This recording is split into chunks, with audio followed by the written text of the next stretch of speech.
Mesdames et messieurs, bonjour, bienvenue à l'émission. C'est quoi ça? Encore bâillonné ce matin? C'est quoi? C'est marqué quoi? Guy Fournier. Ah! Tu fais référence au fait qu'il s'est mis encore une fois... Enlève-le, là. Bon. Alors, bonjour tout le monde. Dans le cas de, contrairement à Christine Saint-Pierre, dans le cas de Guy Fournier, il faudrait peut-être qu'il le garde toute la journée. Mais tu sais que Christine Saint-Pierre a été mise en pénitence pour moins que ça. Ben c'est ça. Hey, c'est effrayant ce que disent ces Libanais, quoi, qui étaient des bestiaux, des gens qui baisaient avec des animaux. Ben oui, au Liban, je cite ce que Guy Fournier a écrit dans le Séjour, qui appartient à TVA Publications. Au Liban, la loi permet aux hommes d'avoir des relations sexuelles avec des animaux à la condition qu'il s'agisse de femelles. Faire la même chose avec des bêtes mâles peut entraîner la peine de mort. Ça, c'est comme le gars qui baisait sa truie sur le balcon dans un village dont je vais taire le nom. Dans le bout au Lac-Saint-Jean.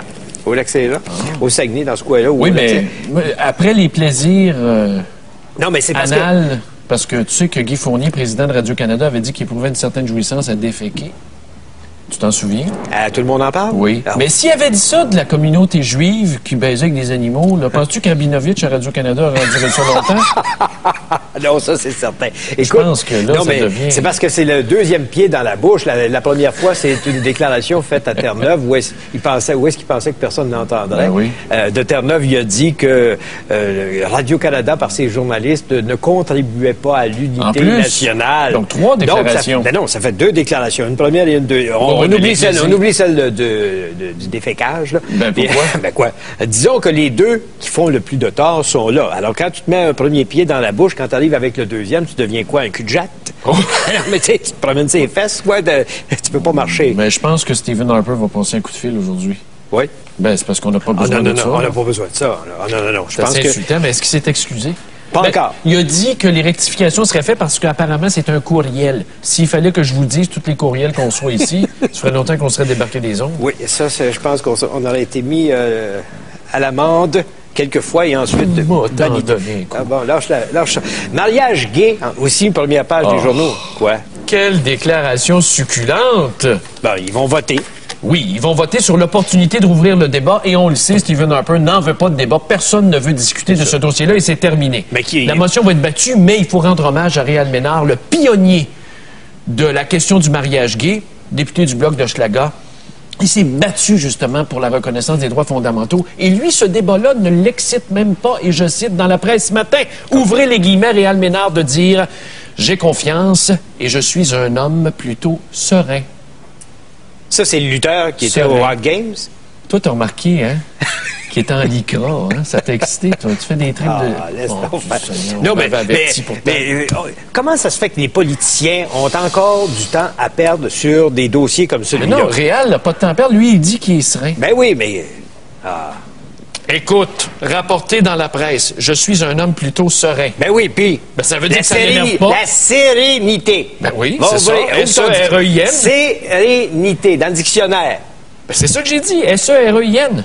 Ça dépend comment tu le prononces. Mais tu m'aimes arrêter. C'est sûr, tu fais exprès pour jouer sur les mots. Tu fais exprès pour jouer sur les mots, créer des illusions. Pas du tout. Moi, je ne fais que rapporter. T'es loin d'avoir contrairement la prestance de David Copperfield. C'est qui, ça? C'est un magicien? Ouais. Ah, c'est lui qui avait orchestré les attentats du 11 septembre avec la CIA. Non. Une espèce d'hologramme dans le ciel. Bon, écoute, que penses-tu de la table de concertation qui va être créée, encore une table au Québec, pour décider si la Société des alcools doit imposer une consigne de quelques cents sur les bouteilles de vin? Ouais, une table de concertation pour des bouteilles. Ça va ce qu'on fait. Non, ils vont en boire combien autour de la table avant de se décider? Ouais, ben oui, je sais. C'est ça la question. Pas grave. Tu sais quoi? Ça, c'est Recycle Québec, ça, qui m'avait blâmé dans le temps sa question du recyclage chez nous. Ah oui? Ben oui, les bouteilles. Comment ça? Alors moi, je vous annonce qu'on conclut ce soir une entente avec un centre de tri chez nous pour faire du recyclage. Ah oui? Voilà mon industrie verte. Puis moi, je serais prêt à accueillir les bouteilles de la SAQ, n'importe quand. Tu ferais quoi avec ça? Ben, on les recyclerait. On a un centre de tri qui s'installe chez nous. Là. Oui, on conclut une entente ce soir. Mais ça, tu peux faire quoi? Après, on refond le verre et on refait d'autres bouteilles avec au lieu de les enfouir. C'est ça qu'on rapporte ce matin, c'est que la majorité des bouteilles, pratiquement, sont enfouies. C'est ça qui n'a pas de bon sens. Moi, je pourrais les recycler chez nous et donner de la job à mes gens. 63 millions de bouteilles enfouies. Oui. Ben oui. Qu'est-ce qu'attend Recycle Québec? C'est quoi une montagne de 63 millions de bouteilles? Oui, mais c'est tout concassé, là. Mais même là, concassé. C'est énorme, je le sais. C'est énorme. C'est une colline. Oui. 63 millions de bouteilles. Mais Recycle Québec se défile en courant d'air dans ce dossier-là. Pourquoi? Ben parce qu'on aurait dû imposer une consigne il y a longtemps et forcer le recyclage. Moi, je suis prête. Venez-vous-en. Ah, tu penses qu'on n'aurait même pas dû consulter la Société des alcools? Alors ça, c'est la petite connivence politique. Oui, parce qu'il faut payer des consultants amis du parti qui vont produire une étude.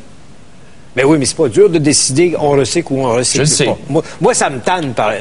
À certains moments, les fameuses histoires de recyclage, je finis par être tanné de ça. Est-ce que tu recycles chez toi?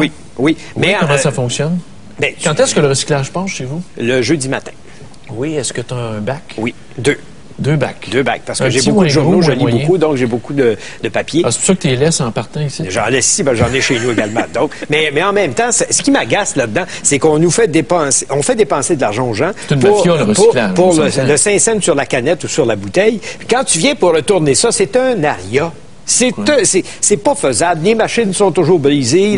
Les gens en veulent pas de ces bouteilles-là. Pourquoi? Ben, tu déranges le commerçant. Tu as toujours l'impression de déranger le commerçant. Mais non, ça fait longtemps que tu n'as pas fait ton épicerie. Il y a des machines libre-service. Oui, mais il ne marche pas à moitié du temps. Ben là, c'est parce que tu vas pas à bonne place. Nos IGA chez nous, ils fonctionnent tout le temps. Tout le temps. Ou sont pleines. Il y a toujours quelque chose sur une des... Il y a 2 ou 3 machines. Il y en a toujours une qui est off fonction. Toi, là, la boîte de pizza, quand tu as fini de manger, tu fais quoi avec? Je la mets dans le recyclage de papier. Tu n'as pas le droit. La preuve que tu fais pas ton recyclage parce que c'est entaché de nourriture. Tu vois, il faut connaître les normes par cœur. Tu peux pas mettre sur le recyclage. Ben oui, mais qu'est-ce que tu veux? Je les connais peut-être pas toutes. Je fais mon effort, comme bien du monde. Oui, j'en fais probablement plus. Est-ce que tu laves tes canettes? Oui. Ça, c'est plus nécessaire. Tu vois? Comment ça, c'est pas nécessaire? C'est plus nécessaire. Non, mais si tu les laisses avec du sucre à l'intérieur, les centres de tri nettoient tout ça. Oui, mais ça attire les bébites. Les bébites? Oui, les bébites. Alors, c'est mieux de les laver quand même. Ben, c'est moins pire que de les avoir dans le cerveau. As-tu connu la légende urbaine de la fille qui s'est couchée au soleil, la fourmi étendrée, puis a tout mangé le cerveau? Non. Ah, c'était dégueulasse. Il paraît que c'est pas vrai. C'est un courriel, je m'excuse, M. Fournier. C'est un courriel. Fais pas ton Fournier ici ce matin. Bon, tu voulais me parler du Mont Harford et du Parti québécois. Là, il y a... Oui, je t'écoute. Ben, je t'ai entendu hier à la radio avec un député. C'est un député, le gars? Stéphane Bergeron, qui critique en matière d'environnement et responsable du dossier. On ne le connaît pas. Député de Verchères. Ben oui, c'est un ancien député du Bloc. Ben oui, je le connais pas. C'est drôle. Dans le temps, il n'y avait pas de cheveux, puis là, tout d'un coup, il y en a. Mais en fait, peu importe, ça n'a aucun rapport. Ce que je vais vous dire là, c'est une blague. Mais quand même, Stéphane Bergeron a dit, écoutez, si les condos sont construits, qu'est-ce qu'on va faire? Est-ce que vous allez quand même scraper le projet de loi 23 qui a été voté pour privatiser? Pour que les gens nous suivent bien, c'est que André Boisclair a dit qui était pour renverser la loi 23 du gouvernement créant l'espèce de... La privatisation du parc du Mont Harford. C'est ça. Bon. Alors là, il y a eu... On leur demande à eux, qu'est-ce que vous allez faire? Et là, ils commencent à patiner. C'est ça. Le parti semble divisé. Puis Claude Boucher, député de la région, disait, nous, on scrape tout ça. André n'est pas sûr. De sorte que... Alors on reporte tout ça au Conseil national. Alors pourquoi André est allé se promener avec les opposants, avec les pancartes pour dire « Je suis derrière vous ». Parce que c'est rentable politiquement. Je suis derrière vous, ça se peut-tu, mais ma foi, c'est toi qui déteins. Tu me fais dire des niaiseries après. Ça se peut-tu s'attaquer au physique des gens comme ça, mesdames et messieurs? Non, mais... Alors là, tu m'as fait perdre le fil. Tout ça, je pose la question à Stéphane Bergeron. Quid? Si les condos sont construits lors de l'élection du PQ, qu'est-ce que vous allez faire avec le projet de loi 23 qui a été voté? Et de répondre... On ne trouve bien pas pour sacrer le boule d'un condo. Ce qui veut dire... Que si le projet est bien amorcé, ben on fera rien. On fera rien. Ben oui, mais c'est ça la politique. Il se manifeste quand il y a des gens qui s'opposent, ils se manifestent en disant on va vous aider. Rappelle-toi les diffusions municipales. Est-ce que ça ne peut pas ressembler un peu aux diffusions municipales? Oui, mais quand les libéraux sont arrivés, c'était fusionné puis ils ont défaite. Oui. Donc moi, si j'étais le PQ, je déferais. À quel prix? Ben, les gens étaient au courant. Et avec quelle cochonnerie ça nous laisse aujourd'hui? Attention, les gens étaient au courant. Quand il y a eu le référendum, ces diffusions, ils savaient que ça coûterait plus cher. Non. On n'a jamais dit on diffusionne au même coût. Oui, mais ils n'ont jamais dit qu'ils défusionneraient partiellement. Parce qu'en réalité, ce sont de fausses diffusions qu'on a vécues. Moi, de toute façon, les conseils d'agglomération, puis la CMM, puis tout ce que tu voudras, j'ai jamais cru à ça. Ça devrait être éliminé. Qu'est-ce que ça t'apporte, toi, la CMM, à Boucherville? Absolument rien. À part des taxes? À part des taxes, rien. À part du beau compte de taxes qui vient avec rien. Ouais. Rien, on serait capable de s'organiser. Ils s'organisaient avant. Ça marchait. J'étais pas là, mais ils s'organisaient autrefois. Là, j'ai entendu dire que tu te présenterais à la mairie de Boucherville. Es-tu malade, toi? Je ne ferai pas un gendron de moi-même. Comment ça? Pourquoi? Bon. Pourquoi je ferais ça? Regarde, tu veux t'en aller, toi? Oui, bientôt. Tu nous annonces que tu vas quitter bientôt. Bientôt. Bon. J'ai fait le tour du jardin, comme disait Yvan Loubier. Yvan se présente au provincial. Moi, je vais me présenter où? Je sais pas. Tu pourrais me présenter au provincial. Ben, il me semblait que tu étais intéressé par la succession de Mario Dumont. Non. Non? Ben là, il n'est pas mort encore. Ben non, mais il peut s'en aller. Ils vont avoir besoin de candidats. Penses-tu que je vais te laisser, Richard? On fait tellement un bon team. C'est vrai que j'aime Richard, moi. Parlant de mariage gay. Dis que j'ai de la misère avec toi des fois. Je t'aime, Richard. Oui. Tu m'aimes-tu? Oui, je t'aime. Une chance qu'on sort. OK. Bon, le crime... Qu'est-ce qui a écrit ça en fin de semaine? C'est Laporte? Quoi? Oui, c'est vrai qu'on était un tandem inséparable. Une chance qu'on ça, oui. OK, le crime organisé a beau jeu dans les ports. Jacques Duchesneau va publier aujourd'hui un livre. L'ancien candidat à la mairie battu. Oui, l'ancien directeur de police de Montréal. Il va publier un livre dans lequel... Sais-tu quoi? Je m'excuse de t'interrompre, mais moi, j'ai l'impression que Duchesneau, avec tous ces sentiments de panique et d'alarme qu'il sème dans la population, je vous jure, il se présente candidat conservateur aux prochaines élections fédérales. C'est marqué dans le ciel. J'ai eu un buzz hier soir en pensant ça. C'est sûr qu'il n'est pas libéral, parce qu'un jour, quand il était chef de police, je te raconte une affaire, une anecdote, ça, jamais sorti. On fait-tu un bon thé? Jamais sorti. Un jour, Jean Chrétien s'en vient à Montréal faire une annonce importante qui concerne la police, et Jacques Duchesneau est supposé d'être là, et je ne veux pas être photographié à côté de lui.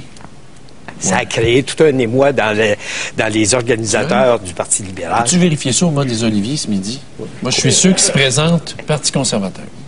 Je vais en parler. Oui, parle-en. Je vais en parler. Tu as peut-être une bonne piste. Oui. Mais ce qui est important, parce que moi, ça fait longtemps que je le dis, puis enfin, Jacques Duchesneau, je partage son opinion là-dessus. Les Hells Angels sont aujourd'hui indélogeables de départ en raison du laisser-aller des autorités qui, dans les années 90, ont remplacé les policiers affectés à la surveillance des entrées maritimes par des agences de sécurité.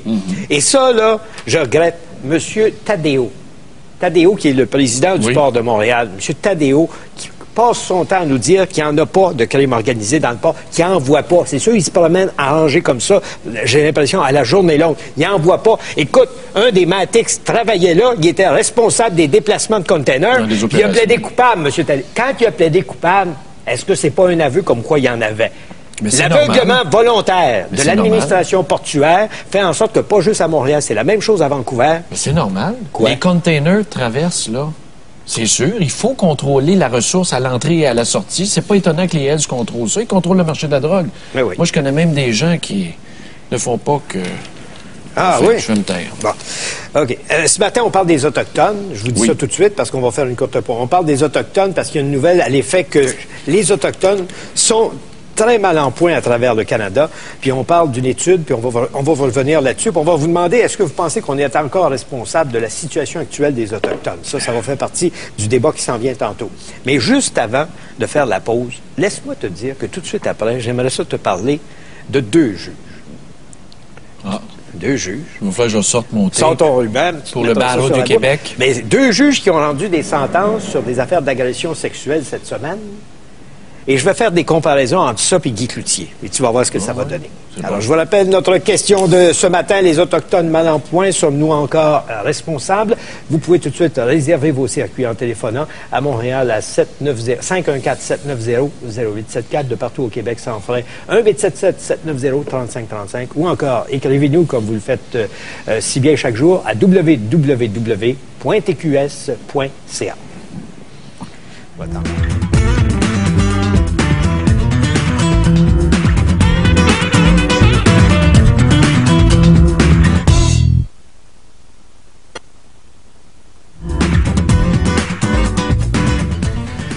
Je te disais, tu vas devoir te retenir un peu. Parle avec tes yeux. Juste parce que je vais parler de deux juges. J'ai deux histoires de juges que je trouve tout à fait aberrantes. D'abord, hier à Québec, il y a un psychologue qui s'appelle Martin Dubois, psychologue spécialiste qui témoignait devant les tribunaux quand il y avait des cas d'agression sexuelle sur des enfants. Oui, pédophile. Radié à vie par son ordre professionnel. Il a agressé sexuellement trois jeunes. Il a fait exactement comme Guy Cloutier. Il a plaidé coupable à la première occasion. Il s'est inscrit à une thérapie. Il y a eu 3 victimes. Guy Cloutier, c'est 2. Le thérapeute lui-même. Et là, tu t'imagines, le juge Narcisse Proulx à Québec, là, pas de fleurs à y donner ce matin, là. Narcisse Proulx le condamne à 2 ans moins 1 jour. C'est quoi la différence? Il y a une victime de plus, il a pris le même chemin. Et dans son cas, parce qu'il est à Québec, quoi? Il est en autorité, il est psychologue, il est spécialiste, il témoigne devant les tribunaux. Il a même organisé un camp pour les jeunes, puis il passait dans la hutte des punitions. C'est ça. C'est assez spécial. Et le juge lui donne 2 ans moins 1 jour. On a donné 42 mois. J'espère que la couronne va aller en appel, que c'est pas un deal en dessous de la table qui a été fait entre les avocats pour régler son dossier. C'est indécent. C'est indécent. Puis comment ça se fait que la couronne le prenait comme expert dans des cas d'abus sexuels au début de la trentaine? As-tu déjà vu ça, toi, chroniqueur judiciaire? Un expert dans le début de la trentaine. Un flot? Non, c'est un flot qui sort d'école, qui n'a pas d'expertise. Quand tu arrives en cours et ils te demandent vos lettres de créance pour montrer que vous êtes un expert, tu dois avoir du vécu. À 30 ans, tu en as pas assez, à mon avis. Ça, c'est le premier cas. C'est parce qu'il y en a 2 cette semaine. Avant-hier, à Joliette, le juge Marc Vanance, il se ramasse avec un dénommé Labelle, je pense que c'est Réal Labelle, un dénommé Labelle de Saint-Ignace de Loyola. Lui, il a abusé de 6 enfants sur une période de 3 décennies, de 1972 à 1999. 6 enfants. Goffy. Il n'a pas plaidé coupable. Il continue de dire qu'il a été victime d'enfants affamés de sexe. Des enfants prédateurs. Et celle-là, c'est bonne comme concept. Et le juge Vanance, tout ce qu'il a trouvé à lui donner, c'est 4 ans de prison.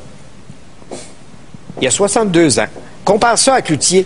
Alors, je viens toujours à ça comme étant une balise. Moi, 4 ans? Oui, 4 ans. Ça veut dire que s'il va à la cour d'appel, la juge Lise Côté va ramener ça à 18 mois. Hey, t'as pas le droit de parler d'elle. Ben oui, la Côté.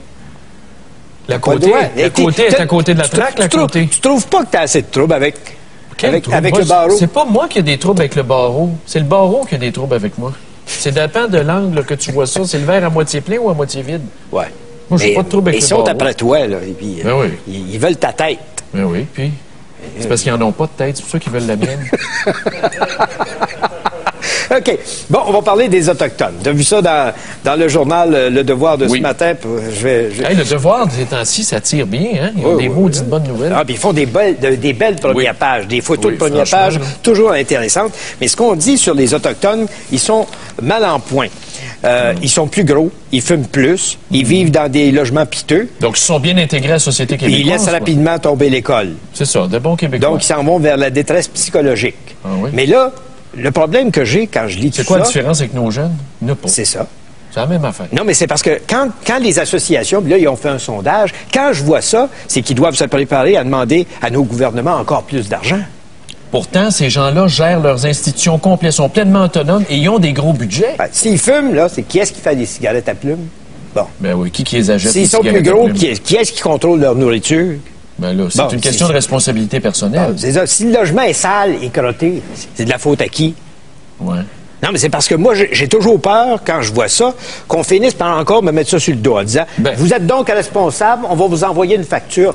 Le ministère des Affaires indiennes du Canada, en 95-96, j'ai pas trouvé de chiffre plus récent, 5,6 milliards. Pourquoi ça veut dire à peu près 900 000 Autochtones. Ça veut dire à peu près 50 quelques mille dollars par tête d'Autochtones au pays qu'on prend de mes impôts, de tes impôts, de vos impôts, puis qu'on leur donne. Mais c'est pas cher. C'est pas cher. Sais-tu pourquoi? Si on donne 5 milliards aux Autochtones pour 1 million de personnes, Québec a un budget de 55 milliards pour à peu près 5 fois plus. Donc, c'est pas si mal. Par tête de pipe, un Québécois coûte pas plus cher qu'un Autochtone et vice-versa. Oui, mais ça, c'est l'argent fédéral. Il y en a du Québec aussi. Oui, mais les Indiens sont une juridiction fédérale principalement. Oui, mais tu fais rien. On fait des ententes, puis on fait des chèques. Oui. On fait des ententes, puis on fait des chèques. Où est-ce qu'il va, cet argent-là? Est-ce qu'ils en ont pas assez? Les programmes sociaux, les hôpitaux, les écoles, ils gèrent tout, ils ont des beaux kits. Mais c'est vrai que la loi sur les Indiens, ça devrait être éliminé. Comment ça? Donne-moi un pays sur la planète qui a une loi qui traite d'une catégorie d'individus. C'est raciste, c'est de la discrimination, c'est les traiter comme des citoyens de seconde classe. On les traite comme tout le monde. De toute façon, les problèmes rapportés sont les problèmes des Québécois. Gros, fumeurs, puis problèmes de santé et détresse psychologique. C'est nos jeunes, ça. C'est quoi la différence entre un jeune et eux autres? Non, pas. Tu trouves pas? Je ne sais pas. Je ne sais pas s'il est en ligne avec nous. Je pense que oui. M. Ghislain Picard, qui est le chef régional de l'Assemblée des Premières Nations Québec-Labrador. M. Picard, qui est à l'origine de cette étude. M. Picard, bonjour. Bonjour. Comment allez-vous? Ça va bien ce matin, merci. Oui. C'est quoi l'objectif que vous avez avec ce genre de chiffres qui sont publiés aujourd'hui dans Le Devoir? Ben, je veux dire, on n'invente rien ici. Tout ce qu'on veut, c'est garder à jour la situation sociale et de santé des communautés que nous représentons. Mais voyez-vous une différence entre ce qui est exprimé dans l'étude et la détresse et qu'on est mal en point avec la jeunesse québécoise? C'est un peu le même portrait, vous trouvez pas? Ben, écoutez, au Québec, vous avez le plus haut taux de suicide. Imaginez donc, de notre côté, c'est au-delà de ça. C'est pire, hein? C'est pire. Donc, et puis... non, j'ai dit c'est pire. C'est pire dans quelle proportion? Dans votre communauté, oui. Pardon? C'est pire dans votre communauté, la problématique de suicide, hein? Ben, je pense que n'importe quelle communauté au Québec autochtone, j'entends bien, je veux dire, pourrait vous donner des exemples. Tout le monde passe par des périodes de crise. Oui. Avec toute l'aide qui est apportée à la communauté autochtone du pays, que ce soit par le fédéral ou les provinces, comment ça se fait qu'on n'est pas capable de baliser davantage puis de régler ce genre de situation, de prendre le taureau par les cornes puis d'éviter de constater ce qu'on voit aujourd'hui? Il y a sans doute deux réponses à votre question. La première étant qu'on n'a jamais vraiment fait état, sur, par exemple, un budget d'approximativement 7 milliards en 2006. Qu'est-ce qui, finalement, reste au fédéral pour un peu nourrir l'administration centrale et qu'est-ce qui est transféré aux communautés? Ceci étant dit, il faut aussi préciser que, et c'est un peu les objectifs de l'étude qu'on a rendue publique hier, c'est de faire le lien entre la condition de la santé des Premières Nations et leurs conditions de vie. Et ça nous indique, nous, qu'il y a peut-être des investissements qui ont été mal placés ou qui sont pas allés aux bons endroits. Donc vous réclamez pas plus d'argent nécessairement, là? Ben, on parle d'une meilleure gestion. Il est très clair qu'il y a certains secteurs qui mériteraient peut-être un meilleur soutien financier. On a une administration publique dans nos communautés qui est sous-outillée, sous-financée, et ça a été démontré. Donc, il y a tout ça à revoir. Elle est sous-financée? Elle est sous-financée, votre administration publique? Ben, c'est très clair qu'il y a dans les communautés, je vous dirais que dans certains cas, un employé peut facilement faire le travail de deux personnes. Mais c'est le cas de la fonction publique de plus en plus aussi, même au Québec, là, au sens large. Là, on coupe. Oui, mais ici, on parle de nos communautés. Je pense que je dirais pas que l'effort est plus important, mais il y a très certainement beaucoup plus de rattrapage à faire parce qu'il y a un net déséquilibre, là. Mais vous ne trouvez pas que la loi sur les Indiens, aussi au niveau symbolique, ça devrait être aboli, cette affaire-là? Depuis quand on crée une loi pour une catégorie de citoyens? C'est humiliant. Il y aurait pas un Autochtone qui dirait ou qui répondrait non à votre question. Mais ceci étant dit, il faut savoir aussi que on peut pas se permettre, je veux dire, un vide non plus, là, d'un point de vue politique et juridique. Donc, il faut que la loi soit remplacée par autre chose et c'est là qu'on se bute actuellement. Est-ce que vous ne voyez pas une espèce de situation bizarre quand on dit « il fume plus que la moyenne des gens » et que vous êtes dans votre communauté, du moins certaines personnes derrière ce qu'on appelle la production en masse de cigarettes? Ben, je pense, très certainement, quelqu'un peut voir ça d'un côté ironique, sauf que, je veux dire, la vente de cigarettes est aussi là en fonction d'une capacité économique qui est limitée. Je veux dire, dans les communautés, la plupart, les gens, s'il y a un automatisme, on ouvre un dépanneur, l'autre en face va en ouvrir un, puis l'autre en face aussi. C'est comme ça que ça se passe. Mais si vous collectiez des taxes là-dessus... Il n'y a pas de variété au niveau économique qui soit semblable à ce qui existe ailleurs. C'est vrai. Merci, M. Picard. Merci, M. Picard. Beaucoup. Alors, au revoir. Merci, au revoir. Alors, la question qu'on pose ce matin, les Autochtones sont mal en point. C'est une étude qui a été rendue publique hier. Alors, sommes-nous responsables de leur situation? On revient après cette pause. Appelez-nous. On commence à prendre vos appels.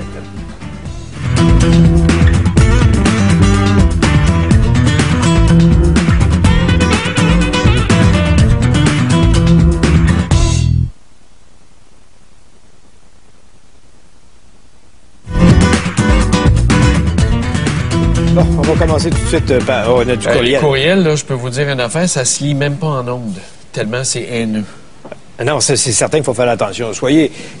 Vous pouvez vous exprimer, là, mais pas grand coup de Non, mais c'est anecdotique. C'est une constatation qu'on essaie de faire ce matin. Là. Non, puis c'est anecdotique. Là. Tu dis, moi, j'en connais un gros Indien qui est écrasé le derrière à sa maison puis il boit toute la journée. Non, mais je m'excuse. Il y en a des Québécois comme ça, c'est légion. Oui. Ça, c'est certain. Alors, un premier appel, on va aller à Joliette. On a Suzy qui est en ligne. Bonjour. Bonjour. On vous écoute. Je vous remercie. Je vous félicite de votre émission. Merci. Moi, c'est pour une constatation. Moi, que c'est les Québécois qui sont profiteurs du système ou les Indiens, n'importe qui. J'ai un peu de problème avec ça parce que je me dis, c'est nos taxes. Moi, j'ai travaillé au Walmart pendant 2 ans. Puis on a une réserve à Joliette, à Saint-Michel, qui s'appelle La Manoine. La Manoine, oui. Puis il arrivait, là, pour le premier puis le 20. Puis là, avec les gros camions de 45 000, puis là, ça magasinait, puis ça achetait pour 700-800. Puis pas des petites affaires de difficulté, mettons, comme quelqu'un va acheter des couches de Walmart. Non, c'est Pampers, c'est toutes les meilleures marques. Mais pourquoi il n'y aurait pas le droit aux couches Pampers? Juste le choix du président? Moi, ça me dérange pas. Je fais juste constater que c'est nos taxes, dans le fond. Puis je me dis, à quelque part, on paye, puis eux autres, ils font rien. Mais quand vous dites c'est nos taxes, là, quelle preuve? Quoi, il arrivait avec un chèque de BS pour payer? Quoi? Non, parce que vous savez que ça se traîne pas des chèques de BS. De toute façon, il y a leur chèque de BS avant les Québécois. Mais quand il arrivait, là, il payait-tu en argent ou avec une carte la carte de guichet. Bon, on peut pas savoir d'où vient l'argent nécessairement. Là, entre vous et moi, je veux dire... Ils travaillaient pas, ce monde-là, là. Ils travaillaient pas. Vous avez la preuve qu'ils travaillaient pas? Pardon? Vous aviez la preuve qu'ils travaillaient pas? Non, mais c'est ça. C'est justement mais ça veut pas dire... Ça arrive des Indiens qui travaillent, là, ça existe. Est-ce qu'il y en a beaucoup? Est-ce qu'il y en a beaucoup? Si on en paye tant avec nos taxes? J'imagine que la majorité travaille, oui. La majorité travaille? Oui, je pense que nos taxes passent où, comme M. Desmarais disait? Oui, mais parce que, attention, il faut démystifier, les conseils de bande ont pleine juridiction sur leurs hôpitaux, leurs cliniques, les ambulances, les services d'incendie, les écoles. Donc, on transfère l'argent, puis ils gèrent ça eux-mêmes. C'est pour ça qu'ils ont des gros chèques. Les hôpitaux Boneuil, je te conterais des histoires d'horreur, moi, de gens là, qui ont le droit de partir faire 40 000 en taxi, payés par le gouvernement pour aller à l'hôpital, puis y aller 2 fois par jour, puis pas rester dans la salle d'attente. Puis ma tante qui s'en va sur la clinique le matin pour parler à son médecin parce qu'elle est triste. Elle a besoin d'une pilule. Tu sais, à un moment donné. Okay. Donc, il y a de l'abus partout. C'est de l'abus, dans le fond, là. Je pense que oui. Okay. Merci, Suzy. Chantal, maintenant, Sept-Îles. Bonjour. Bonjour, ça va bien? Oui, on vous écoute. Moi, ce que je reste, il y a 2 réserves, OK? Oui.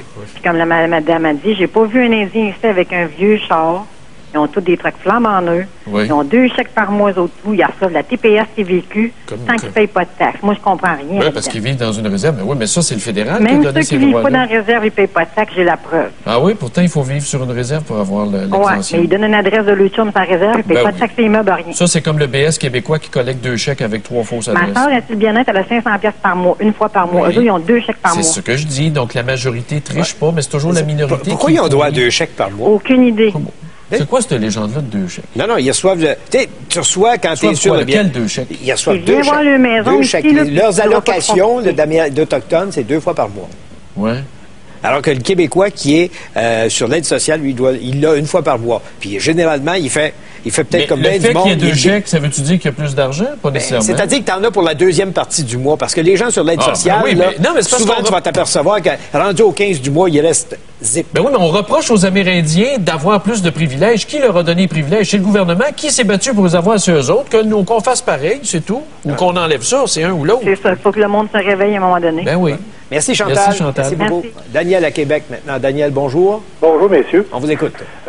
Juste peut-être entrer à la matière, on se souvient, il y a plusieurs années, la vérificatrice générale du Canada, suite à son enquête, disait qu'il y avait 2 milliards qui avaient été envoyés aux peuples autochtones puis qui ne pouvaient pas retracer ces argents-là. Ensuite de ça, l'autre facteur, est-ce que dans l'étude, je pense qu'on parle de quoi, 12 nations, puis il y en a 9 qui auraient répondu, est-ce qu'il ne pourrait pas y avoir un système de péréquation entre eux?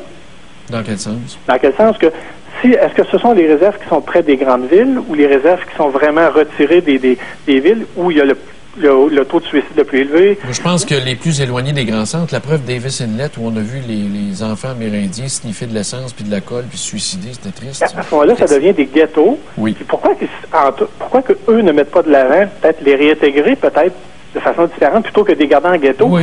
Puis après, moi, en tout cas, je pense que le système de péréquation, on l'a au Québec, puis on l'a au fédéral.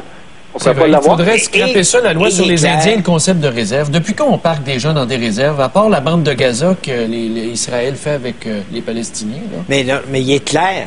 il est clair que ces gens-là reçoivent des sommes astronomiques. Ben, astronomiques. Le ratio n'est pas plus important que ce que coûte un Québécois sur le marché. Non. Oui, mais un instant. On a fait le calcul. On a fait le calcul, sauf que tu ne tiens pas compte des services qu'ils viennent chercher chez les Québécois qui ne se donnent pas à eux-mêmes par l'argent qu'ils ont reçu. Je sais, mais quand même. Soyons francs, soyons honnêtes. Messieurs, nous n'avons pas vu un Autochtone qui veut aller au cégep, qui veut aller à l'université. Tout est payé par le conseil de la banque. Oui, ils vont avoir des bourses, puis on va l'aider. C'est normal parce qu'ils ont un rattrapage à faire, ça, c'est vrai. C'est ça, mais ils ont quand même des services. Oui. Mais moi, je pense que le problème, ce sont les ghettos.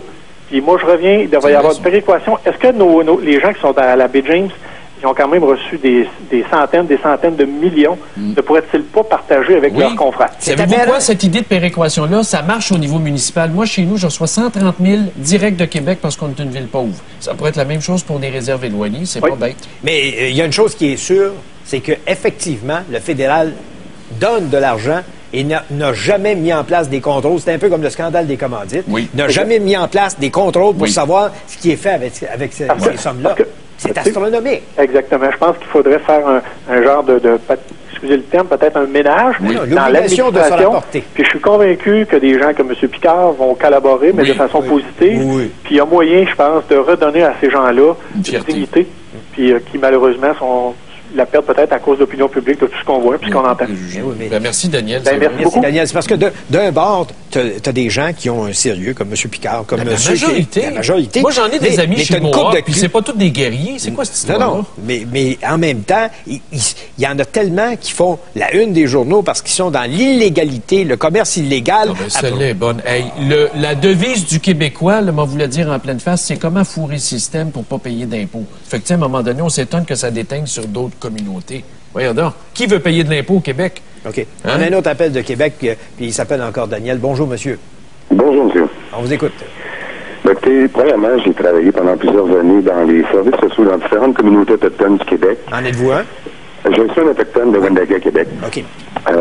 Et depuis quelques années, je suis aussi dans la production télé qui m'a amené à produire plusieurs séries où on se promène un petit peu partout dans le Québec afin de visiter les Autochtones. Donc, je pense parler en connaissance de cause. Oui, on vous écoute correctement aussi. Je pense qu'il faut dédramatiser un petit peu, mais il y a quand même un gros problème. Je pense que le problème ne vient pas seulement des subventions, quoi que ce soit, c'est que l'apport financier est facile. Pour vous donner un exemple, moi, mes études au cégep, on me versait un salaire à peu près de 800 $ par mois pour étudier. En plus de payer mes livres, une partie de mes vêtements, mon transport. En plus d'avoir un petit travail à 30 heures par semaine, ce qui fait qu'à 16 ans au cégep, je gagnais environ 300-325 $ clair par semaine il y a de cela 15 ans. Quand tu te retrouves dans le système après quelques années et que tu as été habitué de fonctionner comme ça, ben ça laisse place à même des problèmes parce que quand tu rentres dans la vraie vie, tu n'as pas les mêmes salaires, il faut que tu travailles beaucoup plus.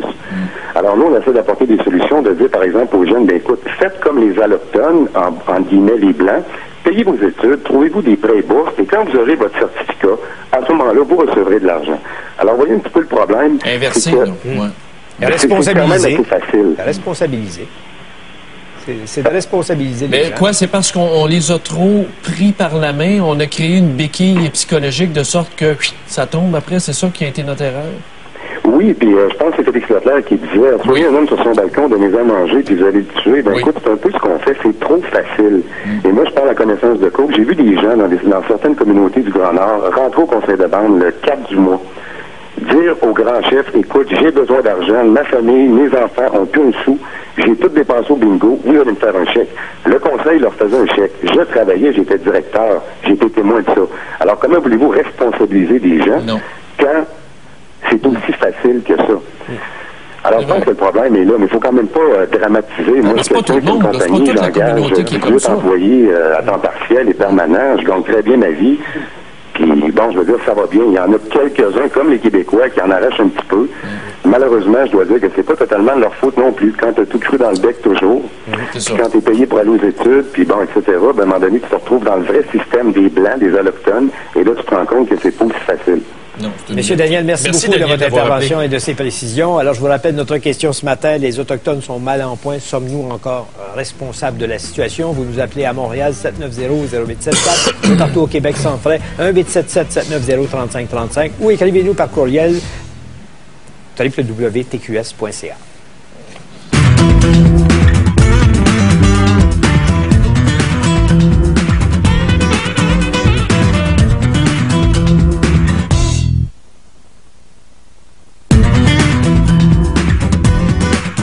reçois-tu des courriels? Moi, vous dites, je suis assez découragé. Là, à part les courriels de bêtises de gens qui me détestent, si vous nous détestez, pourquoi vous nous écoutez? Mais il y en a qui aiment ça être masochistes. Tout le monde est stéréotypé. C'est des gros, c'est des BS, ils passent de la drogue, ils fument, c'est des alcooliques, c'est des profiteurs de système, des parasites. Excusez, là. Qui a érigé ce système-là? C'est toujours bien pas eux autres. C'est vous autres, assis dans votre salon, qui avez donné le mandat au gouvernement de leur donner ça. Ouais. Fait que regardez-vous en pleine face, puis blâmez-vous. Oui, mais regarde, j'ai M. Valiquette de Laval qui dit il est facile de jeter le blâme sur les autres lorsqu'on n'est plus capable de contrôler son environnement. Depuis des dizaines d'années, ils réclament leur autonomie. À l'heure où ils commencent à l'obtenir, ils perdent le contrôle de leur situation. Quoi ça? De quoi ils perdent? De quel événement en particulier? Non, mais ils veulent être autonomes. Ils réclament, ils se prétendent toujours autonomes, capables de tout faire. Capables de tout faire avec l'argent qu'on leur envoie, bien entendu. Avec les services qu'on leur donne, bien entendu. Non, mais il faut. Mais c'est quoi ta solution? Toi? Je le sais pas. Je le sais pas. La seule affaire, c'est qu'il faut arrêter d'en mettre si on n'est pas capable de vérifier où va l'argent qu'on met. C'est ça ma réaction aujourd'hui. Faut arrêter de mettre des milliards dans quelque chose qu'on ne contrôle pas. Fais-tu des chèques, toi, en blanc, tout le monde, chez vous? Ben non, je fais des chèques sur présentation facture. C'est ça qu'il faut arrêter. C'est des chèques en blanc que le gouvernement fait. Puis tu dis, est-ce que vous pourriez nous envoyer des reçus pour qu'on vérifie? Oui, mais quel gouvernement a eu le courage, justement, de dire, écoutez, là, on va s'asseoir ensemble, là, vous voulez être autonome, on va établir un plan pour que vous deveniez autonome. Ça va faire mal, c'est une transition qui est difficile. Ça, c'est comme le Québec souverain, ça. Penses-tu qu'il y a un politicien qui va avoir le courage de faire ça? Il me semble que ça serait un beau projet. Ça m'intéresserait, moi. OK. Tu voudrais être ministre des Affaires indiennes? Oui, je sais, mais mon collègue... Je peux en parler au chef. Mon collègue Sergio Pavone de Châteauguay rêve de devenir ministre des Affaires autochtones et je lui souhaite que c'est un bon ministre. Tu sais que je peux aller au mois des Oliviers pour parler de ça, moi, que tu fais ministre. Mais là, j'attends ton rendez-vous avec Lawrence Cannon. Je vais t'organiser ça, moi. Bon. OK, à Sept-Îles, on prend un appel. Marc, bonjour. Bonjour. On vous écoute. Félicitations à votre émission. Merci. Regardez, moi, j'appelle, c'est juste pour rectifier ce que Chantal de Sept-Îles disait. Moi, je suis résident de Sept-Îles. Ma conjointe est amérindienne. Oui. Elle vient de la Basse-Côte-Nord. On a des enfants. C'est juste pour rectifier la question du chèque. Là. Premièrement, là, oui, ils ont 2 chèques, mais c'est le même montant que chez les Blancs. C'est juste que il est divisé en deux parties 2 fois par mois. Là-dessus, ils sont plus intelligents que les Blancs. Ben oui. Non, c'est pas qu'ils sont plus intelligents, parce qu'eux autres, ils s'entraident. Comme les Blancs, au lieu de se piler sa tête puis de se manger à laine sur le dos, ce qu'ils font, les communautés, ils s'entraident. Puis il y en a un autre qui disait... ils ont tout cuit dans le bec. Non, moi, je suis pas d'accord avec ça. C'est parce que je vais te dire encore, ils s'entraident au lieu de se manger la laine sur le dos. C'est tout simplement ça.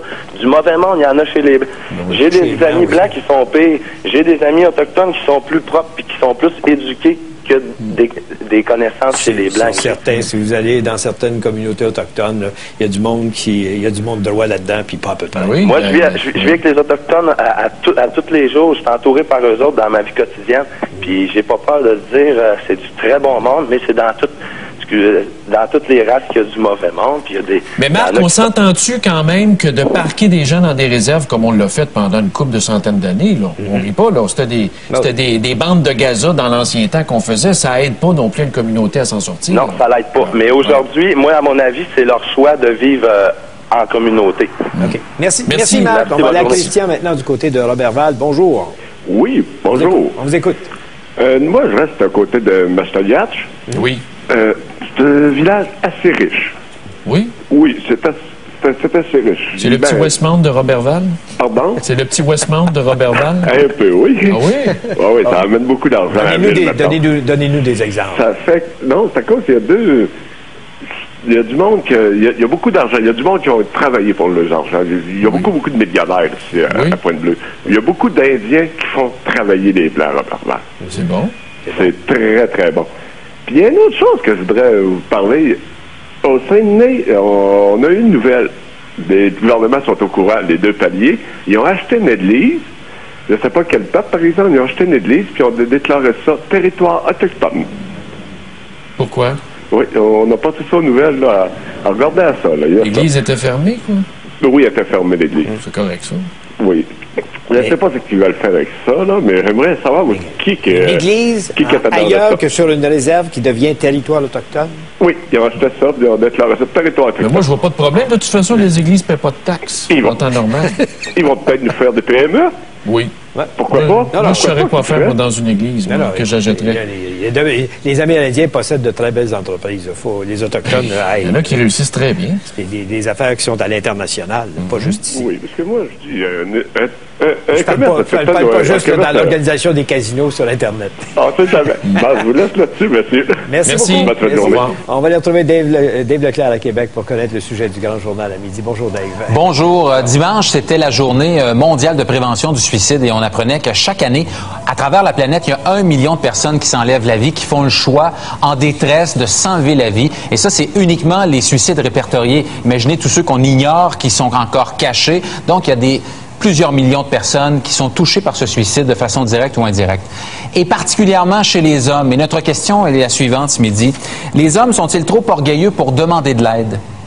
Est-ce que les hommes ont de la difficulté à demander de l'aide parce qu'on a une question d'orgueil, de dire « ben moi, je suis capable de m'en sortir. Moi, je suis un homme, je peux pas pleurer, je suis capable, je suis fort, je peux m'en sortir. » Ou s'il y a vraiment un problème de dire « ben il faut peut-être aller chercher les hommes qui ont particulièrement de la difficulté. » C'est notre question ce midi. Ouais. Faites attention parce qu'en parallèle avec tout ça, si vous regardez dans les statistiques, le nombre de femmes qui se ratent, parce que ils utilisent des moyens moins drastiques. Moins drastiques, donc il pourrait peut-être y avoir autant de femmes, mais elles se ratent au moment du suicide à cause du moyen choisi. On parle des hommes aujourd'hui parce qu'on a particulièrement un témoignage émouvant d'un ancien collègue de TQS, journaliste qui a travaillé chez nous, qui a décidé de sortir publiquement pour justement laisser parler de ça et donner de l'espoir aux jeunes hommes, entre autres d'une trentaine d'années, qui ont peut-être de la difficulté à aller chercher de l'aide. Alors d'accord, on vous écoute ce midi? Oui, merci. Salut. Alors notre question aujourd'hui, les Autochtones sont mal en point. Alors, est-ce que nous sommes encore, comme communauté, responsables de cette situation? On va revenir dans quelques instants.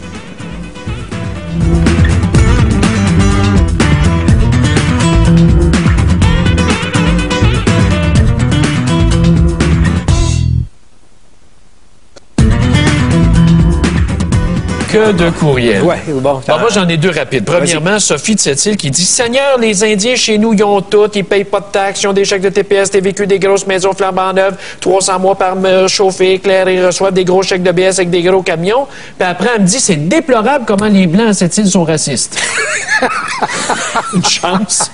Ici, rapidement, il y a quelques années, un documentaire de Radcan montrait que le gouvernement fédéral a construit un nouveau village pour les communautés autochtones, Maisonneuve, et les Indiens, au lieu d'aller chercher du bois de chauffage, ils ont brûlé les portes d'armoire.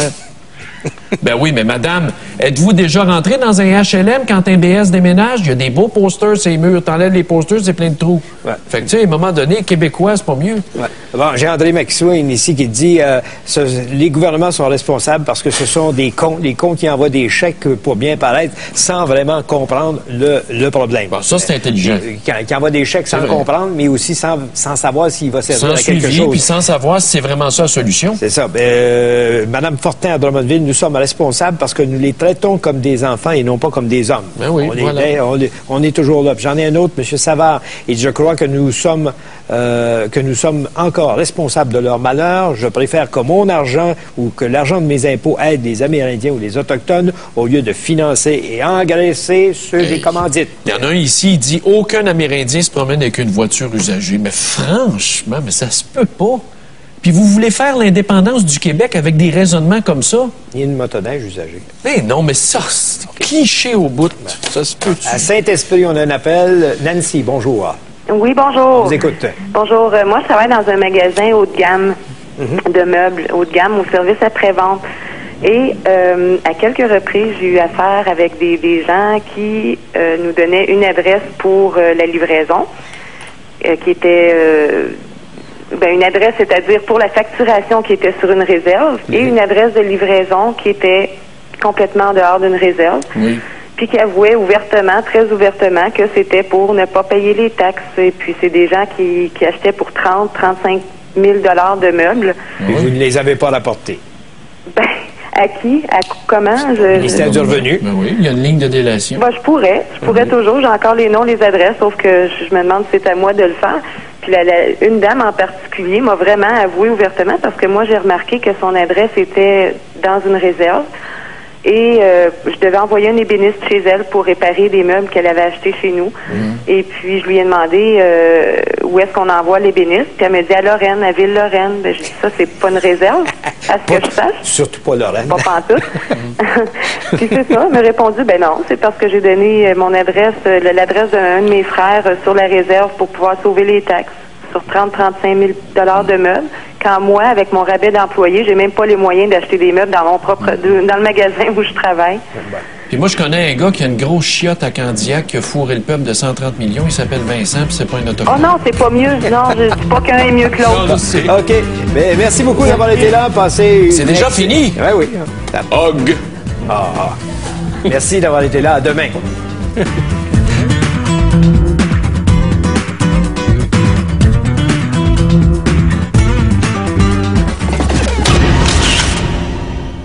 Mais comment ça se fait que les politiciens ont encore du temps à perdre sur des dossiers comme celui-là? Non, Réal n'a pas de temps à perdre. Lui, il dit qu'il est serein. Ben oui, mais...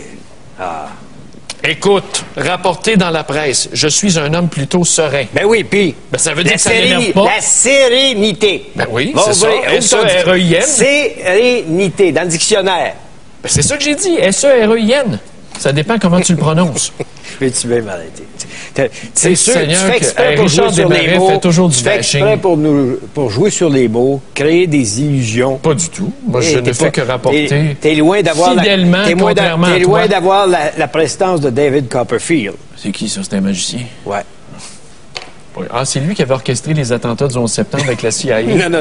Une espèce d'hologramme dans le ciel. Bon, écoute, que penses-tu de la table de concertation qui va être créée, encore une table au Québec, pour décider si la Société des alcools doit imposer une consigne de quelques cents sur les bouteilles de vin? Ouais, une table de concertation pour des bouteilles. Savoir ce qu'on fait. Non, ils vont en boire combien autour de la table avant de se décider? Ouais, ben oui, je sais. C'est ça la question. Pas grave. Tu sais quoi? Ça, c'est Recycle Québec, ça, qui m'avait blâmé dans le temps sur la question du recyclage chez nous. Ah oui? Ben oui, les bouteilles. Comment ça? Alors moi, je vous annonce qu'on conclut ce soir une entente avec un centre de tri chez nous pour faire du recyclage. Ah oui? Voilà mon industrie verte. Puis moi, je serais prêt à accueillir les bouteilles de la SAQ, n'importe quand. Tu ferais quoi avec ça? Ben, on les recyclerait. On a un centre de tri qui s'installe chez nous. Là. Oui, mais tu vas les recycler. Mais ça, c'est... Tu peux faire quoi? Après, on refond le verre et on refait d'autres bouteilles avec au lieu de les enfouir. C'est ça qu'on rapporte. Il y a toujours quelque chose sur une des... Il y a 2 ou 3 machines. Il y en a toujours une qui est off fonction. Toi, là, la boîte de pizza, quand tu as fini de manger, tu fais quoi avec? Je la mets dans le recyclage de papier. Tu n'as pas le droit. La preuve que tu fais pas ton recyclage parce que c'est entaché de nourriture. Tu vois, il faut connaître les normes par cœur. Tu peux pas mettre sur le recyclage. Ben oui, mais qu'est-ce que tu veux? Je les connais peut-être pas toutes. Je fais mon effort, comme bien du monde. Oui, j'en fais probablement plus. Est-ce que tu laves tes canettes? Oui. Ça, c'est plus nécessaire. Tu vois?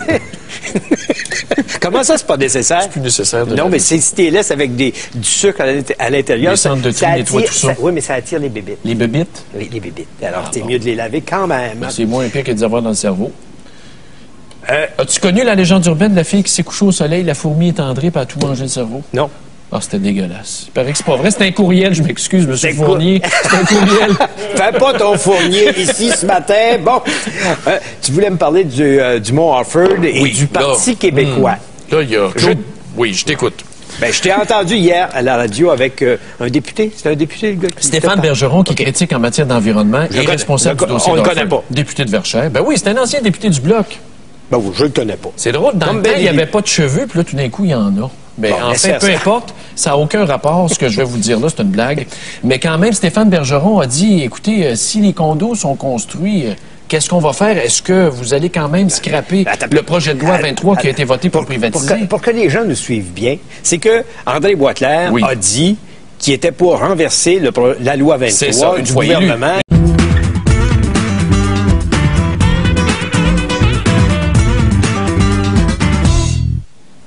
Mesdames et messieurs, bonjour, bienvenue à l'émission. C'est quoi ça? Encore bâillonné ce matin? C'est quoi? C'est marqué quoi? Guy Fournier. Ah! Tu fais référence au fait qu'il s'est mis encore une fois... Enlève-le, là. Bon. Alors, bonjour tout le monde! Dans le cas contrairement à Christine Saint-Pierre, dans le cas de Guy Fournier, il faudrait peut-être qu'il le garde toute la journée. Mais tu sais que Christine Saint-Pierre a été mise en pénitence pour moins que ça. Ben c'est ça. C'est effrayant ce que disent ces Libanais, quoi, qui étaient des bestiaux, des gens qui baisaient avec des animaux. Ben oui, au Liban, je cite ce que Guy Fournier a écrit dans Le 7 jours, qui qui appartient à TVA Publications. Au Liban, la loi permet aux hommes d'avoir des relations sexuelles avec des animaux à la condition qu'il s'agisse de femelles. Faire la même chose avec des bêtes mâles peut entraîner la peine de mort. Ça, c'est comme le gars qui baisait sa truie sur le balcon dans un village dont je vais taire le nom. Dans le bout au Lac-Saint-Jean. Au Lac-Saint-Jean, au Saguenay, dans ce coin-là. Oui, mais après les plaisirs non, mais c'est parce que tu sais que Guy Fournier, président de Radio-Canada, avait dit qu'il éprouvait une certaine jouissance à déféquer. Tu t'en souviens? Tout le monde en parle? Oui. Mais s'il avait dit ça de la communauté juive qui baisait avec des animaux, penses-tu qu'Rabinovitch à Radio-Canada aurait duré ça longtemps? Non, ça, c'est certain. Écoute, je pense que là, ça devient... C'est parce que c'est le deuxième pied dans la bouche. La première fois, c'est une déclaration faite à Terre-Neuve où est-ce qu'il pensait que personne n'entendrait. Ben oui. De Terre-Neuve, il a dit que Radio-Canada, par ses journalistes, ne contribuait pas à l'unité nationale. Donc, 3 déclarations. Donc, ça fait 2 déclarations. Une première et une deuxième. On oublie celle du défécage. Là. Ben, pourquoi? Ben quoi? Disons que les deux qui font le plus de tort sont là. Alors, quand tu te mets un premier pied dans la bouche, quand tu arrives avec le deuxième, tu deviens quoi? Un cul-de-jatte? Oh. Mais tu te promènes ses fesses, quoi? Tu peux pas marcher. Mais je pense que Stephen Harper va passer un coup de fil aujourd'hui. Oui? Ben, c'est parce qu'on n'a pas besoin de ça. Non, on n'a pas besoin de ça. Non. C'est assez insultant, mais est-ce qu'il s'est excusé? Pas encore. Il a dit que les rectifications seraient faites parce qu'apparemment, c'est un courriel. S'il fallait que je vous dise tous les courriels qu'on soit ici, ça ferait longtemps qu'on serait débarqué des ondes. Oui, ça, je pense qu'on aurait été mis à l'amende quelquefois et ensuite donné. Ah bon, lâche. Mariage gay, aussi, première page des journaux. Quoi? Quelle déclaration succulente! Ben, ils vont voter. Oui, ils vont voter sur l'opportunité de rouvrir le débat et on le sait, Stephen Harper n'en veut pas de débat. Personne ne veut discuter de ce dossier-là et c'est terminé. La motion va être battue, mais il faut rendre hommage à Réal Ménard, le pionnier de la question du mariage gay, député du Bloc d'Hochelaga. Il s'est battu justement pour la reconnaissance des droits fondamentaux. Et lui, ce débat-là ne l'excite même pas. Et je cite dans la presse ce matin, ouvrez les guillemets, Réal Ménard de dire « J'ai confiance et je suis un homme plutôt serein ». Ça, c'est le lutteur qui était au Rock Games. Toi, t'as remarqué, hein? Qui était en lycra, hein? Ça t'a excité, toi. Tu fais des trucs de... Laisse non, mais ce matin, c'est que la majorité des bouteilles, pratiquement, sont enfouies. C'est ça qui n'a pas de bon sens. Moi, je pourrais les recycler chez nous et donner de la job à mes gens. 63 millions de bouteilles enfouies. Oui. Ben oui. Qu'est-ce qu'attend Recycle Québec? C'est quoi une montagne de 63 millions de bouteilles? Oui, mais c'est tout concassé, là. Mais même là, concassé. C'est énorme, je le sais. C'est énorme. C'est une colline. Oui. 63 millions de bouteilles. Mais Recycle Québec se défile en courant d'air dans ce dossier-là. Pourquoi? Ben parce qu'on aurait dû imposer une consigne il y a longtemps et forcer le recyclage. Moi, je suis prête. Venez-vous-en. Ah, tu penses qu'on n'aurait même pas dû consulter la Société des alcools? Alors ça, c'est la petite connivence politique. Oui, parce qu'il faut payer des consultants amis du parti qui vont produire une étude. Mais oui, mais c'est pas dur de décider on recycle ou on recycle pas. Moi, ça me tanne. À certains moments, les fameuses histoires de recyclage, je finis par être tanné de ça. Est-ce que tu recycles chez toi? Oui. Mais comment ça fonctionne? Quand est-ce que le recyclage passe chez vous? Le jeudi matin. Oui, est-ce que tu as un bac? Oui, 2.